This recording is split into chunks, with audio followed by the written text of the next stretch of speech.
Hello viewers, wherever you're watching us from, welcome to another edition of your weekly State of Affairs program here on QTV. I'm your host, Ali Sise, with my usual co-host, Sidi. Sidi, welcome to the program. Thank you very much, Ali. Well, viewers, tonight we are joined by veteran politician Halifa Sallah, the Secretary General of the People's Democratic Organization for Independence and Socialism, PDOIS, formed in 1986 by a group of Gambian intellectuals with the motto, liberty, dignity, and prosperity. Mr. Sallah is also the current National Assembly member for Serekunda. Mr. Sallah, thank you so much for being on the State of Affairs program. Thank you. Yeah. Well, in 2016, your party was part of that coalition that brought about that change after 22 years of a dictatorship. And you said, one of the key objectives of the coalition in 2016 was to prevent the country from disintegration. 3 years or 4 years after that, how do you describe the current state of affairs of the country? Well, thank you very much. It is always important to contextualize the answer. The realities of 2016 and the realities of today are, of course, very different. Realities of 2016, Mr. Usainu Dabo, Honorable Usainu Dabo, was in prison. A person like Honorable Maifati was outside the country. Honorable Henry Gomez was outside the country. Essentially, if you look at the political climate, very few people had any assumption that change could come through the ballot box. In fact, ECOWAS refused to send a monitoring team because after a preliminary assessment, they felt that the election would not be free and fair. And if you can remember what the situation was, cutlasses and knives, people were even beginning to identify each other. People felt that Gambia was heading towards war. Today we have war of words. Quite a number of people are using all sorts of languages, but essentially you have a system in place where the political parties are freely campaigning, they are expressing their ideas. The judiciary appears to be very much independent, making decisions against the executive, against the legislature, which is what the separation of powers is all about. So we must look at the situation from two perspectives. The perspectives of whether we have addressed the needs and aspirations of the people. Of course, poverty is increasing. Nobody doubts that. But if we look at the institutional framework, we will see that the checks and balance system is much stronger. And that is not the creation of a government. That is the achievement of a people. What you now have is an executive which knows that the legislature is not rubber stamp, and an executive and legislature which know that the judiciary is not rubber stamp. Notwithstanding, we also see a civil society which is emboldened to the level of taking the legislature to court, taking the IEC to court. So this is what was aimed for, a more open society, but we wanted more than that. We wanted to go through a transition where what existed for 52 years before the 2016 change would not reoccur. You knew what happened. One government was here for 30 years, only changed to the barrel of the gun. The other government for 22 years and changed only through a coalition. So we did not have a genuine multi-party system because we did not have a level ground for multi-party contest. And we wanted, of course, to address that problem that we call self-perpetuating rule by agreeing among ourselves that whoever is actually selected to be the candidate will agree to serve only 3 years, and after the 3 years we will create the framework for a level ground for multi-party contest, and before the 3 years we will work as a people, not as political parties, but as a people, where everybody will see himself or herself in the change.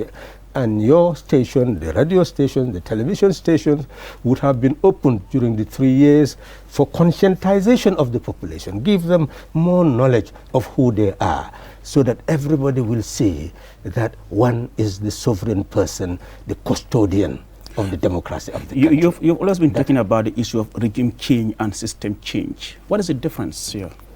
Well, fundamentally, if we look at the situation now, we are importing 4,000 million worth of rice. Half of what we consume is actually imported. This has been the case prior to the takeover. This has been the case during the First Republic, where we had a crisis in 1985, and the president said we had a deficit in trade of 395 million. But by 2016, Jammeh's exit, we had a trade deficit of 12 billion. Currently, last year, 2020, a trade deficit of over 31 billion. So essentially, that's what we are saying. There is no system change because we are not exporting to be able to pay for our imports. We are not eradicating poverty. It is increasing. We are not able to feed ourselves. So that is, regime change is you change face, but 2016 should have been a regime change with a difference, meaning you change face in order to build institutions that will enable us to facilitate system change. The regime change in 2016 was designed to have constitutional reform and the reform of the legislative facts of the state, such as the election laws, etc. Then institutional reform, reform of the civil service, the security apparatus, reform of all the organs that serve the people, so that by the end of the transition, we will be well positioned to have a society which is at peace with itself and a society which has built its institutions, so that any other force that will come will have to explain the policies that you are going to put in place. And people would have been so mature that they will no longer vote for any other way but on the basis of the policies you put before them. And we expected that if that happened, then, and you select a party that has the program, and that's the question you're asking, program, to be able to address that poverty of the people, then we will say you have system change. We, on our part, are convinced that poverty is increasing and there's really no change of system. But one will argue most of these things are easily said than done. How will you bring about that system change that you are advocating? Well, you cannot bring about system change until you have a strategy, until you have a tactic, until you have a state. You must first be given the responsibility. You see, this is the joy of Africa today, that we have moved from the nationalist phase, where an individual will lead and be seen to be a savior of a country. And we have moved to the democratic phase, where now the people are to determine their manner of government, and we are to have a constitution. So therefore, if you are to bring about system change, you are not going to do it through the barrel of the gun. You must convince the people that you have a program that can address their needs and aspirations. If they accept that, then it's your responsibility to produce the policies and implement the policies. And we believe that we have the policies. Now, we must ensure that we go to the people to try to win their support in order for them to entrust us with the responsibility of managing the affairs of the country. That's how system change can come about. But I mean, people will say, I mean, this was the main reason why there was a change of government in 2016. Where did it all go wrong? No, I don't think that was the reason why we had a change of government in 2016. I have said it very clearly. A government was here for 22 years. And during that process, you've seen that the level ground for multi-party contest clearly was not there. And the government's orientation was not really for the creation of a sovereign Gambian who will be free to determine his or her manner of government. The government came through the barrel of the gun. Prior to that, you had a government that existed for over 30 years. And that too, there was no level ground, and the people had not been given the education to know that sovereignty resides in them. So First Republic, Second Republic, no knowledge of who the sovereign person is, no knowledge of sovereign self. Now, the change that occurred was meant precisely to bring that about, so that 52 years before that, the country had not changed through the ballot box. But 2016, it did change through the ballot box. We had anticipated, we still anticipate, and we still believe that that is the cornerstone of the birth of the democratic phase, from the nationalist phase to the democratic phase of our development, where the Gambian people now, none of us dare say that he or she does not have power to change a government through the ballot box. That lesson is clear. And we believe from there, we should move to the next phase of system change. Regime change has occurred, but regime change based on the decision of the people to change their manner of government. And they have expectation, even if they are not fulfilled, the people have the right to change that government because they know they have the power. So in that respect, we believe that we must move to the final phase of system change. Thank you very much, Mr. Sallah, for granting us this invitation. Thank you very much, Mr. Sise, my colleague as well, while Mr. Sallah deals with the noise coming from his side. Mr. Sallah, your party has often spoke as the only party with an ideological orientation, socialist orientation, many may say, but I doubt if many would have known what actually socialism is or actually means. And how does it work? What are the key elements and values of socialism?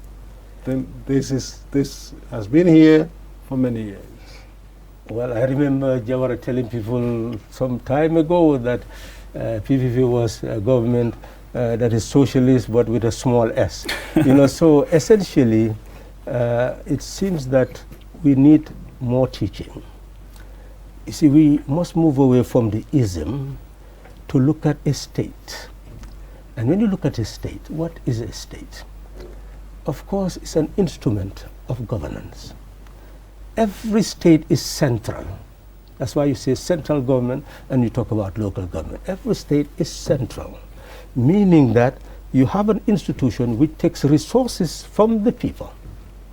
And what they put in the coffers of the central bank is what you call public fund, consolidated fund, public fund. It's money belonging to the people. That is social wealth. That's sovereign wealth. It's money belonging to the people. It does not belong to any individual. Now, what are you going to do with that money? Is to provide health, is to provide education, is to provide telecommunication, is to provide electricity, is to provide water, is to provide services for the people. And that's what a democratic, before you had monarchies, the money belongs to the monarch. But when we became republics, the country belongs to the sovereign people. Therefore, the wealth that goes into the national coffers must belong to the people as the sovereign wealth of the people. What do you do with that? You don't give it to individual and say, go to party. You must ensure that it eradicates the poverty of the people. So every state is socialist in nature and characteristic. So are you saying every state is a socialist in nature in the sense that they all have consolidated revenue funds? Precisely so, which they should utilize to serve the public interest. It's public funds for the public interest. But because of the theories that have developed over the years, they have confused the whole mind of many intellectuals. They don't even know what a state is.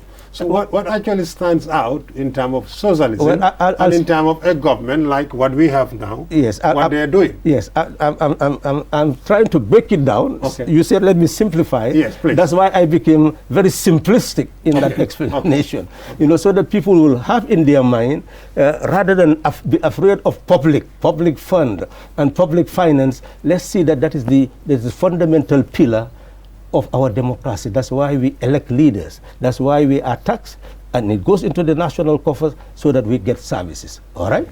So essentially then, how do you own the means of production?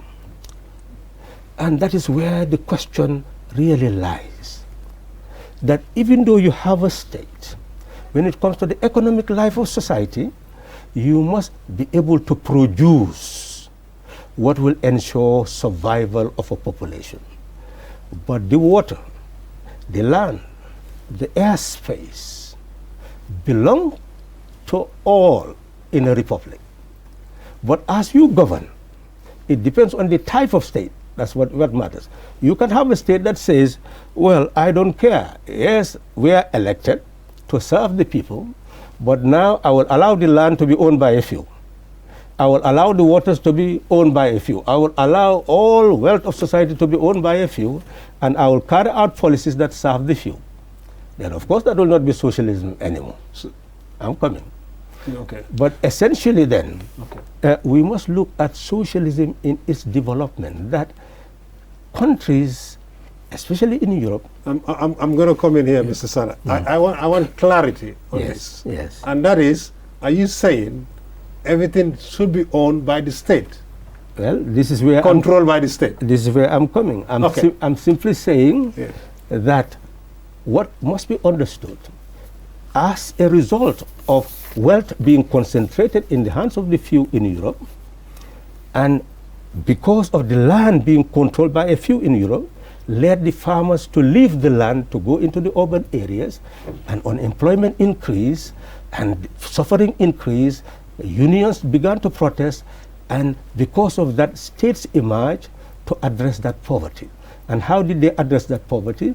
Is since those companies were exporting and importing and enriching themselves, the land owned by a few who also became rich, they saw the need to tax those people who were rich in order to provide services to those who were not well endowed. And that's what brought about the social welfare system. So you can see socialism emerging more and more. States that saw that they should provide services to the elderly, to the weak, and they could only do that by relying on those who own the means of production in order to be able to provide those services. But there were countries which went through a revolution where the states decided to own all the means of production and started to provide the workers with what they needed. That's a form of government that existed because of a revolution. But in our own situation, we do not have a situation where a group of people will take over a country and do what they like. So essentially what you have is a democratic setup. Now, how do you eradicate poverty? That's the question I should be asked. Yes. And why are we talking about socialism? And what does it mean in our context? In our context, you cannot have what happens in Sweden, you cannot have what happens in Norway, where in Norway you have sovereign national wealth. The oil money belongs to the people, so they take it as sovereign national wealth. They will allow companies that can invest, and then they will tax those companies in order to provide social services. That's what you call social democracy. In our own situation, we do not have private companies that are strong. If you impose strong taxes on them, most of them will collapse. So we really do not have a private sector that is strong, that can carry on the burden of eradicating poverty. So what do you do? This is where the socialist element comes, that the public sector, being the custodian of the wealth of society, has the duty now to invest public money to be able to make more wealth and put it in the central bank, and that is called sovereign national wealth. Look at Khartoum, Batukungu, Sajang. You have minerals. First Republic is like nothing was there. Second Republic found it, but what were they doing with it? Nobody knew. They extracted it, sold it, and nobody knew where the money went.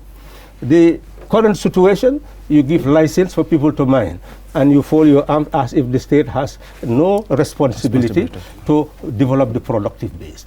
We are saying, and that's where socialism comes, that since public sector represent the public, and we own the land, the public, the sovereign people of the government own the land, they own the ocean, we should have a government that will now invest in that mining sector. Even if you have a private person owning a share of 10%, but 90% you own, so that the wealth that you get from there, you will put back into the banking system as sovereign national wealth. How do you get that sovereign national wealth to the people? Part of it, of course, it goes into infrastructure building, it goes into schools, it goes into hospitals. But the other part must go into production, because people must live. Therefore, you will take a share of the sovereign national wealth and transform it into a cooperative bank. The essence of a cooperative bank is like a revolving fund of the state. The people own the money. But now how will it get to individuals in a fair way, in an equitable way? That is the question. So we're saying, well, look at Gambia. You have all the family farms all around. Are you going to have state farms? Of course not. It's the family farms that are the producers. So what are you going to do? It means that you must give the family farm what it needs to mechanize so that they'll be able to produce more. And the cooperative can give the family farm that. The family farm in 1 year will produce. And that same cooperative bank will be able to get a marketing unit that will be able to come and purchase that from the farmer, sell it in the world market, and what you sell in the world market and brought back, you'll be able to recover what will be an interest-free loan to the farming community. Thank you very much, Mr. Sallah. When you talk about the model that you just explained, I think I need to put this question. That is to say, where will the private sector be as far as this model is concerned? One. Two, you talked about, say, 10% to a private individual and, say, 90% to the government. Are you now then talking a private sector, private-public partnership in this sense?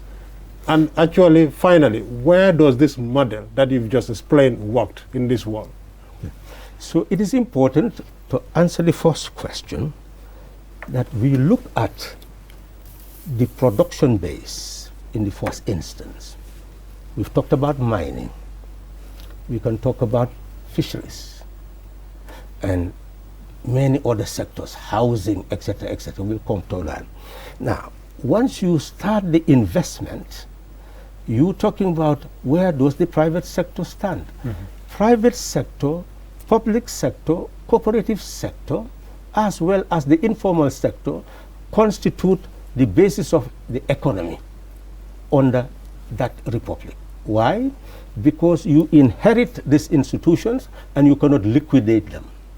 The private sector depends on a banking system which exists now, which trades in foreign currency up to $1.6 billion annually. $1.6 billion annually is traded in foreign currency. You have, for example, tourism. What is the use of a government spending over $400 million to purchase Ocean Bay Hotel and refurbish it? How many years will it take Social Security to get back that investment?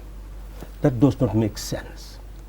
It is better for the private sector to be in that sector because that tourism depends on external markets to be able to exist. Therefore, if you direct the investment of the private sector into tourism, whilst you work for it to benefit our people, how will it benefit our people? Well, we will have a tourism policy and tell the tourists that you are coming to the Gambia to help us to eradicate poverty. You are coming to find a people who are living in prosperity so that they will be happy, you'll be happy. So at least we want you to spend $100 or 100 euro in the products that the people are producing. And you will encourage the people to produce those products that the tourists will be able to purchase. So your tourism promotion will be linked. If you say 249 or 300,000 tourists attracted to the Gambia, multiplied by $100, so you can imagine what you are going to have, almost about 1.5 billion. I'm just estimating, you can do your calculation annually.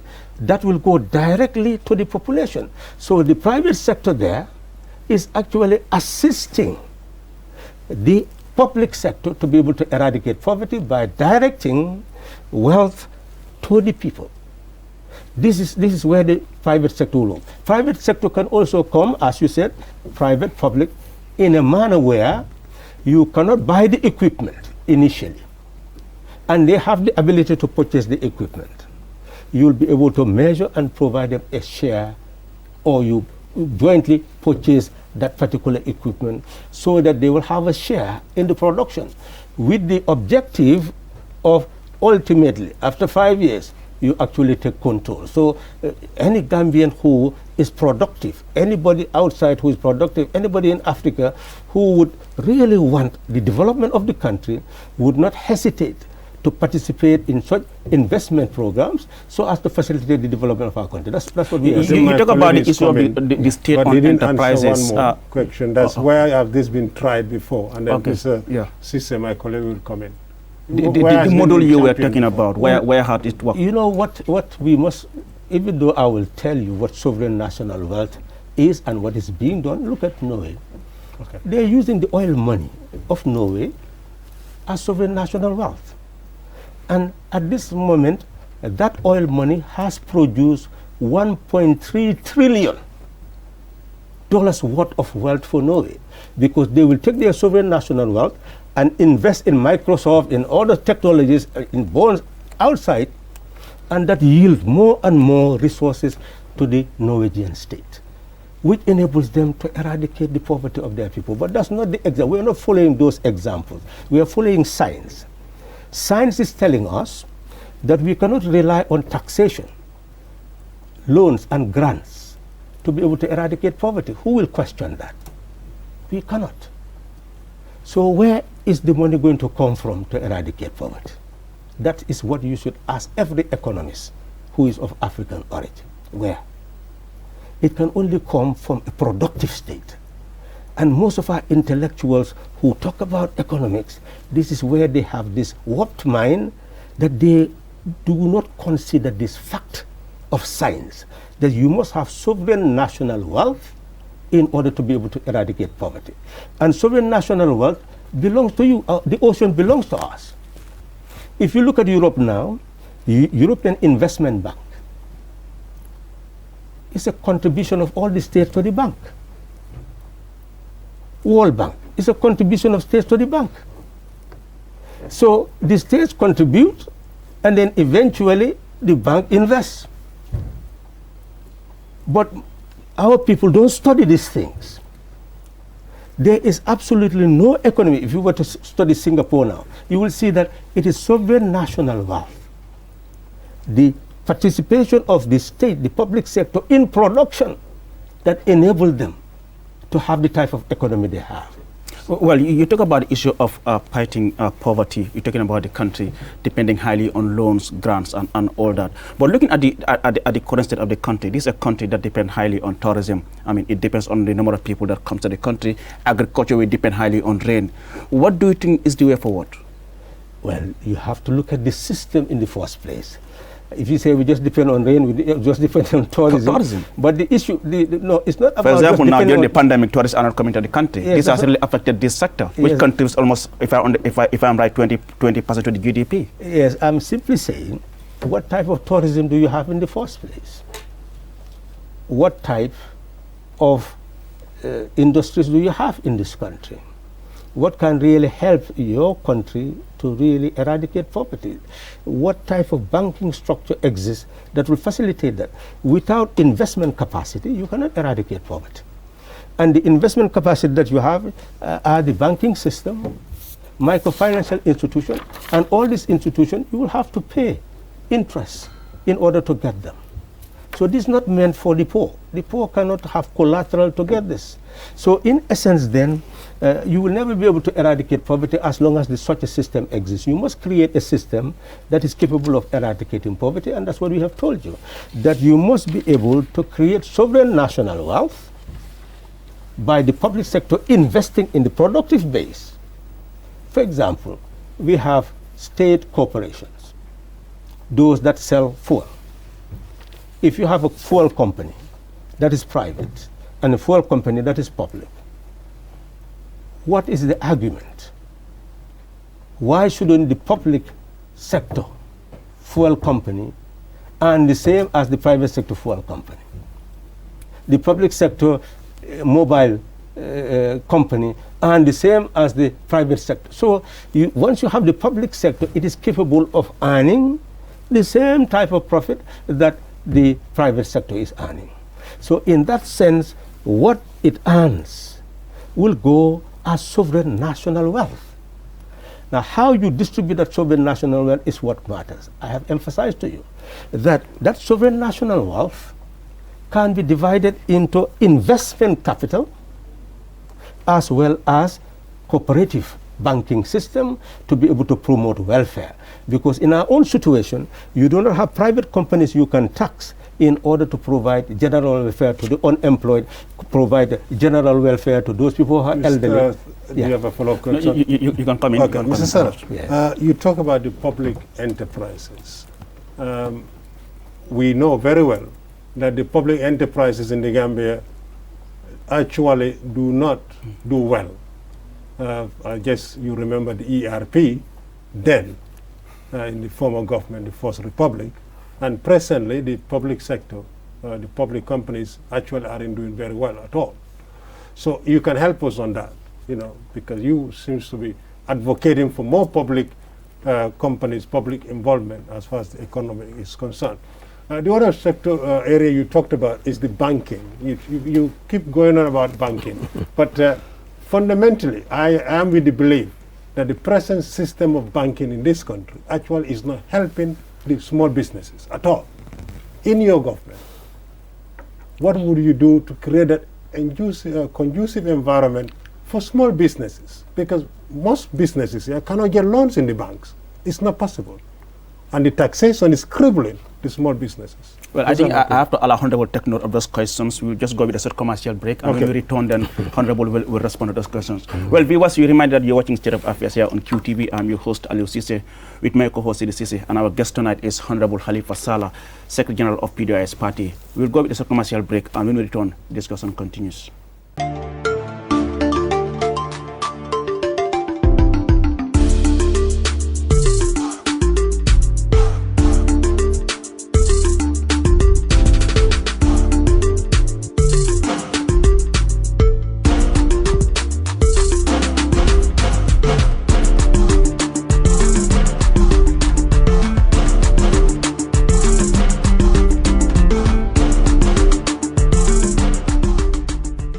Hello viewers, once again welcome back from that short commercial break. You reminded that you're watching State of Affairs here on QTV. Our guest tonight is Honorable Halifa Sallah, Secretary General of the PDOIS Party and a current National Assembly member for Serekunda.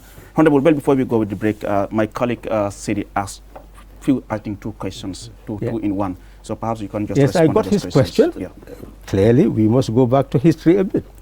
That you had the Gambia Commercial and Development Bank. It used to give loans to the cooperative union. The cooperative union will give production credit to the farmers, but then it expects from the farmers a payment of that production credit with interest so that the cooperative union will get its share, and then the Gambia Commercial and Development Bank will also get its share. What will the farmer get? Now, in the marketing of the product, you had GPMB, which also take loan from the Gambia Commercial and Development Bank after it became more and more had liquidity problem, and if it takes the loan, to buy the groundnuts, it means that from the world market price, it must deduct its own profit and the profit of the bank. What will the farmer get? That was the basic cause of the poverty of Gambian farmers, to the point that by 1992, they could only purchase 2,200 tons. And many of them, when they speak now, you don't even know the history, that really GPMB became bankrupt and had to be sold. Gambia Commercial and Development Bank became bankrupt and had to be sold. Yes, that is the problem of a state that lay on the foundation of the type of government that existed. That's the type of government we want to change. And that's why we talk about the socialist approach to governance. That those people who are going to govern are going to rely on the quantity and quality of their work to get the reward that they should get from public coffers. And you will establish regulatory authorities everywhere. Regulatory authority for all the public enterprises, so that the regulatory authority constantly will report to, if you said I was head of state, constantly report to the head of state on the development of every public enterprise on a regular basis, so that you monitor exactly what is happening. And of course, head will roll if you know that they are not moving based on their performance contract. That's very simple. Public enterprises in Singapore functioned and saved Singapore from the type of destitution that exists in Nepal. Public enterprises exist in all, whether in Norway, etc., and whether in America. All these are public enterprises that ends up adding value to what happens in the functioning of states. So general categorization of public enterprise to be corrupt, etc., well, look at the state itself. Only a corrupt state will have corrupt public enterprises. But when you have a proper governance, where those who govern are not interested in squandering the resources of states, then they will be able to regulate what happens, and the regulatory authority will ensure that the public enterprises deliver in accordance with their performance. And where do you categorize the state-owned enterprise in the country? Are they productive or not? Well, you cannot, because we've told you, First Republic, you've seen what has happened. Second Republic, what happened. Today, still they have not been regularized. So they are not delivering according to expectation, because you do not have the structure that, just imagine a public enterprise investing in Ocean Bay, 400 million. I think on this tax. So you can just imagine. I think in this tax, you still will come to the banking sector. When we go on figures, I think last year 6% of our GDP went back to the public enterprises. That's a disaster. Well, disaster, and it shows you that the public enterprises are not public enterprises as envisaged under a socialist setup, because it is not actually contributing to sovereign national wealth. On a socialist setup that we are talking about, the sovereign national wealth, those public enterprises would not have their own banking structures, taking money and banking. It will go to the sovereign national wealth fund, and it will be registered that it has come from this public enterprise. So you'll be able to manage the resources of that public enterprise and see that it will have an investment capacity so that it will grow, but it will have a dividend capacity, what it pays to the public. So it is the dividend element, it is the tax element from the public enterprises that will now belong to the sovereign wealth fund that you can now utilize to invest into the cooperative banking structure that we are talking about. What will you attribute to the inefficiency, as we speak right now, of the public enterprises? Well, it's all governance. Okay, well, then let's move to the banking sector. The banking sector, precisely the private banking system, must be aligned to the private sector in a productive way. What is actually happening is that whilst the state depends on domestic borrowing, on treasury bills, it becomes more profitable just to the invest in takes no risks because government is borrowing. So in that sense, you do not have a productive private sector. What is essential is to have a productive private sector, but that also must be properly directed. I have told you, and it is very clear, where the public sector cannot function, the private sector should be able to function. You must identify them. And you have seen the element of tourism. Definitely the private sector can function in that area. When it comes to actual industrial reindustrialization of the country, they can participate in certain sectors. They can invest based on their capacity. Even in mining, they can go into public-private partnership in that regard. So they must look at the areas where they can actually invest in a productive way, and the private banks will support them. That is essential. But no more than that, we should not see Gambia in isolation. Look at oil exploration. It's done by companies outside of Africa. Clearly, I've said the European Investment Bank is European countries combining resources. What stops us as a government inspiring other African governments? That we have a private sector that is engaged in telecommunication, and now we want you to work together so that ultimately you not only be producing, but you will also be providing technology. Not only selling mobiles, but you'll have the mobile technology. So combine your resources so that ultimately the sand that we are mining in this particular place will now go to South Africa, where it will be utilized in order to produce, mobile phones, where we can say all these industries from these different countries are the owners. So essentially, the private sector can be capitalized so that ultimately they'll be able to link to other private sectors in West Africa, in Africa, in order to build up their productive base and enable their capacity to invest back home. But Honorable, yes, I mean, the ambition is quite big. But remember, you will be elected only for 5 years. How do you think you can achieve all these things? Well, how much can you achieve this in 5 years? You don't achieve things once and for all. Otherwise, it becomes mediocre. We are looking at things in stages. We are saying for the first stage, we must create an expert bank that will look at all the sectors within 6 months of coming into office. And you must direct that expert bank. You've asked about the economy. I'm saying that you have a private sector, you have a public sector, you have a cooperative sector, and you have an informal sector. You need to look at all these sectors, where they are at the moment, and look at where they are investing at the moment, where they are weak, and where they could be strong. What is important is to understand the idea that sovereign national wealth is possible to harness. Nobody questions that. And we are going to work immediately on harnessing sovereign national wealth. And the sovereign national, that farming is a seasonal thing. So investment in farming within the same year and the following year becomes very much possible. Why? Let me give you an example again. During the COVID-19, the government was able to take 845 million to do what? Buy oil, cooking oil, rice, and farming implements, just to distribution. So what makes it impossible to take similar amounts, to be able to buy farming implements, fertilizer, and seed? What makes that impossible? So essentially, you must calculate, and many of the roads that you are seeing, it comes from the national coffers. So essentially, it is simply planning. You must know this year, what can you put in the cooperative bank in order to facilitate production of what we need? Because we are producing about 57,000 tons of rice when we need over 200,000 tons.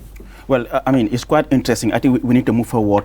It's a quite interesting year, an election year in the Gambia. What's your view on so far the process leading to the election? The voter registration has just ended.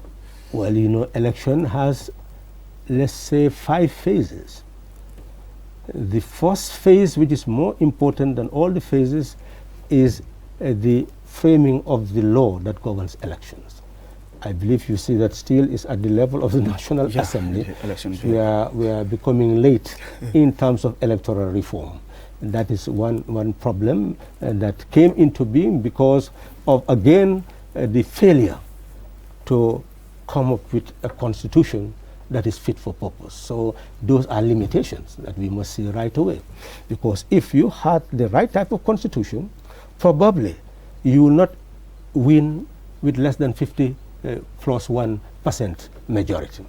And if that were to be the case, that will redefine the whole context of election in the country, because many parties would have participated, and probably if they don't get the 50%, you would have seen some form of coalition arrangement in the second round.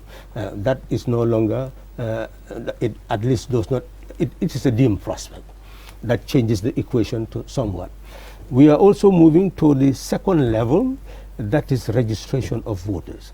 We have seen that the objective was to involve every Gambian who is 18 above, but that's not the case at the moment. Of course, the diaspora is struggling. Yeah.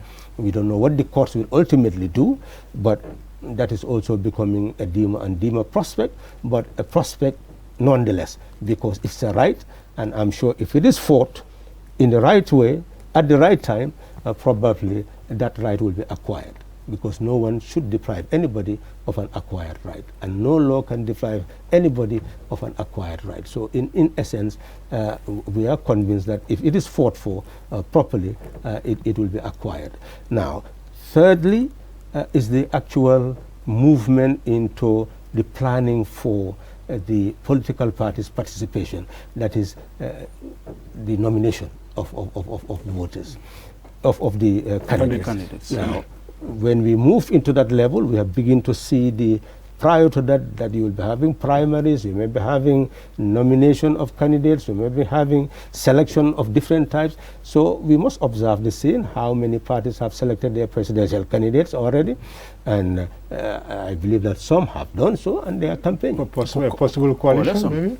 Well, possible coalition. Well, this is the next phase. That you talk about primaries. Where primary comes with coalition, maybe? Well, not necessarily primaries. For primaries example, within political parties. Yeah, within political parties. Yeah, primaries within political parties, and eventually they will be selecting their candidates. And then I was talking about the other phase, which is a phase where the parties will now determine whether they will participate in the presidential election, or they will form coalition to participate in the presidential election. And that leads me to the next question. What is the likelihood of PDOS forming a coalition? And if yes, on what basis will it be forming a coalition with any party? Well, we have said that we've participated in elections since we came into being in 1986, the first election being 1987. 1994, a coup d'etat. Parties were banned. Sometimes they say Doi was not banned. I said that. Then why were we arrested? We were the only people arrested under Decree Number 4. And because of our stand in the courts, of course, Decree Number 4 just became there collecting dust. So it is Doi's stand that saved this country, and we will make sure that the generation that is existing today will know the facts. Doi was banned like all parties. But 1994, we were 8 years old, and Doi was banned. 1996, then we had the first election after the coup. We participated. 2001, we participated. Since then, Doi has not participated in a presidential election. We continue building coalitions after coalition, because we discovered that since this country became independent in 1965, we had not had an opposition party winning an election, presidential election in this country. So consequently, we ask ourselves the question, why was that impossible until you had a coup d'etat? It's because once you consolidate power and you do not create that consciousness of sovereign existence, people continue to see government as rulers, and it becomes very difficult because of political patronage. So yes, I mean, some people will say, your question? Yes, so some people will say you have been here since 1986, PDOIS, and in 2017 parliamentary election, you had only 4 seats as we speak. Why? Well, I think you should check the party, or no, you should check the percentage. I think in Nyanija, how we lost by how much? I think 50 votes. Huh? Okay. But you still lost. So well, yes, we are saying. Yes. Well, let me answer that question. Okay. So it is important to understand that we continue to build coalitions after coalitions. And all those coalitions, we were behind it. You must see our resources, everything. So we were not working for Doi. So in the 2016 presidential election, we participated fully. We were not envisaging that we'll prepare for DOI for National Assembly. We were preparing for coalition National Assembly members. We thought that we'll combine, pool our resources. Yeah, Mr. Sallah, we are running out of time quickly. Yes. We've just seen the finance minister in Parliament, extraordinary session, asking for 1.5 billion. That's quite interesting. That all of you seems to give me a blank check to go and do a shopping spree. That's what I thought, because they talked about giving money to National Drug Law Enforcement Agency, getting 70 ambulances, Gambia Radio and Television Services, GCCA. So it's a blank check, basically, from the Parliament to the Executive. Well, you must look at each item and ask yourself whether the item is relevant or not. You see, when you have a government, that is the executive, it has a duty to provide services. The National Assembly vets. And if it says that I need to do A, B, and C, for example, some of them is paying arrears. We are still looking at the concept, whether the money was already in court, whether the expenditure was in court or not. And we've requested for certain information.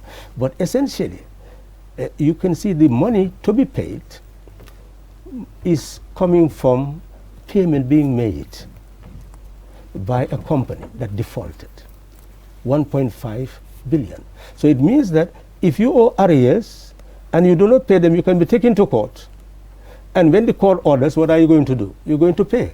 Well, so therefore, when the state comes and say, can we be given money to pay? Is the National Assembly going to say no? 70 ambulances, all these National Assembly members are claiming that their women are dying on horse carts. Okay. Yes. So it is not a blank check. We're definitely running out of time now, Honorable. Well, you keep talking about the issue of term limits. I mean, you've been heading this party since 1986. Sidia Jatta, Halifa Sallah. These are the people we've been hearing as far as PDI is concerned. Well, why? What is there any succession plan as we move on? Well, you say people you've been hearing. You say this is administration. When you say Secretary General, this is administration of a political party.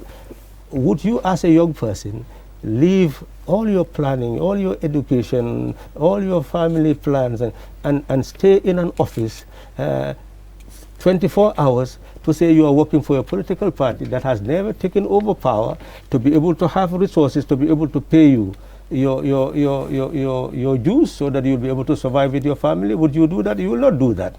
We happen to have a political party that had never taken over the state. We've never had a political party that would have resources, that it will be able to pay its Secretary General, pay its staff, so that it becomes a place of employment. This is not a place of employment, it's a place of service. So what we have been doing is just to hold the fort, to continue to struggle, so that the party eventually grows and ultimately takes charge of its destiny, and then ultimately people can inherit it as they wish. But what you see in DOI are people who come and serve, then go and get their education. They are working everywhere. If you know the number of people who had gone through the school of DOI and are now holding position of responsibility everywhere in the society, then you know that DOI is ready to govern. Are you confident that you'll win in December? Well, we're not talking about confidence of winning or losing. We are ready to serve. Before, you can see the tactic. People will say that DOI does not have popular support. We started our caravan, and everywhere you see what we call closet DOIs coming everywhere, and everybody is surprised. Thank you so much. Thank you so much, Honorable Sallah. Well, viewers, with that, we come to the end of the edition of this State of Affairs program here on QTV. I was your host, Aliou Cissé, with my co-host, Sidi Cissé, and our guest tonight was Honorable Halifa Sallah, Secretary General of PDIS Party and a current National Assembly member for Serekunda. Honorable Sallah, thank you so much for being on the State of Affairs program, and then we look forward to having you in subsequent editions as the election approaches. Thank you so much once again for being on the program. Thank you very much. And Sidi, thank you so much for being on the program. Well, viewers, that's all for the program. Thank you so much. Bye-bye.